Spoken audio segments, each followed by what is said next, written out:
Hi, this is a follow-up on Free Thinking 28. I was talking with 420 Homestead about the strange orange berries that are tomato-shaped, and some of them I had seen that may or may not be the same species are shaped like a pumpkin, but they're really tiny. So he had suggested that they might be African boxthorn. And I looked that up, and so I've got some pictures of African boxthorn, and I'm going to put them side by side with that so that anyone who's interested in helping me identify what these berries are will know exactly what to look for to be able to identify if what you're seeing is the same thing that I've got these photos and did the video of. So here's African boxthorn from Wikipedia. That's where I stole these photos from. The Wikipedia, or the boxthorn photos. And you can see that right where the berry connects to the bush, right there where the stem would be, there's like a hood. I don't know what they call that in botany, but you can see that there's kind of this crown or this hood that goes down that's part of the stem. On the berries I found, I'll show you pictures of those, they don't have that. The second thing is, note the really smooth edges of the leaves on the boxthorn. Now I'm going to go to these berries here that I keep finding in the desert right around Phoenix. You'll note one thing that just like a cherry, the berry just goes directly to the stem, and that hood isn't there. Also, some of these leaves have, I'm calling them serrations, although that may not technically be the term they use in botany, because serrations, generally when I think of the word they use, they're kind of pointed, edges. But you'll notice on here that kind of selectively some of the leaves have any number of what I'm calling serrations at the point where the veins come out to the edge. Sometimes there's a kind of a curve right there where the vein meets the edge of the leaf, and not on all the leaves. So that's what these are. They're really super tiny. I don't know that they get as big as a quarter of an inch. But you did mention, 420 Homestead did mention possibility that the pumpkin-shaped ones may be the same ones as the tomato-shaped berries, just that there's a difference in water, and that may be true, because I know where those pumpkin-shaped berries were, there was a lot more water.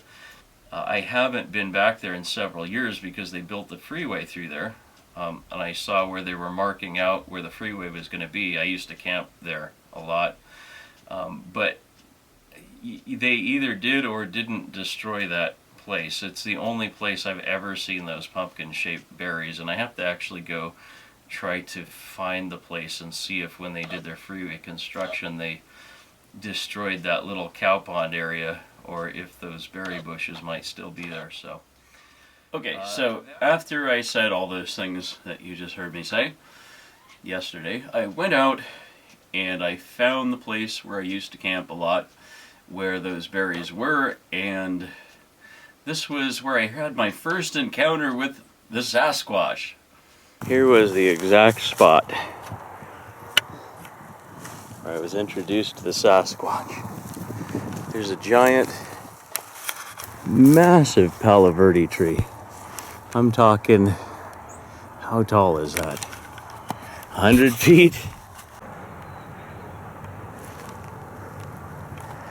And we've scored. The angels sing, ah, from heaven. This is where I first started experimenting with eating indigenous foods and just testing them to find out if, because in a lot of cases I didn't know what it was and I couldn't find any information on it. So those pumpkin-looking berries were one of my first little experiments. So this was a long time ago. There's a freeway there now that actually is far enough off to the side that that no damage was done to the little pond area.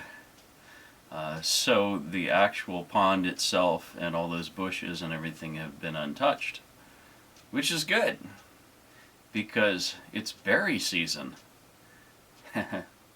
Somebody could go out there and pick a lot of berries. And I think 420 Homestead was right. The difference in shape, the fact that they have, some of these have a pumpkin shape. Now, I notice not all of them do. It must have to do with the amount of water in the ground. These bushes are huge. They're the size of trees. Giant brambles. It looks like inside there's a single seed. The flavor and texture isn't at all like thornbush or wolfberry, the other lycium plants. I mean, I make an assumption it's lycium. But the little tiny scrubby bushes that don't get much water, you don't see the shape of the leaves, they just seem round. But these bushes that get a lot of water, you can see they have a shape that's very different from the lycium, you know, the thornbush plants and all that stuff. They're very, very distinctive.